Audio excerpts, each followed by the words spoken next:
There we go. Oh my God. There's no way.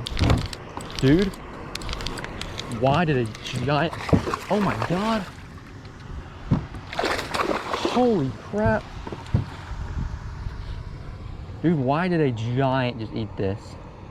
No way, dude. Why did a giant just eat this?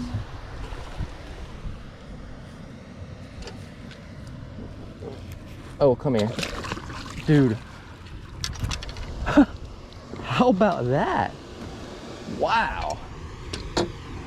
Big old bass on the little tiny freaking swim bait. How about that, dude? Well, there it is right there. Good on the little tiny swim bait.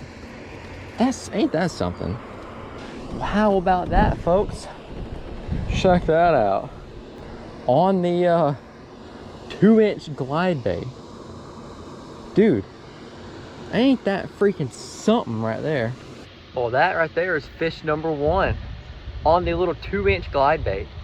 And that's like a 3, dude. I was not expecting a fish this big to eat that little tiny swim bait. Man, what a freaking stud. I'm so happy he decided to come out and play. Well, let's get this dude back in the water. All right, dude.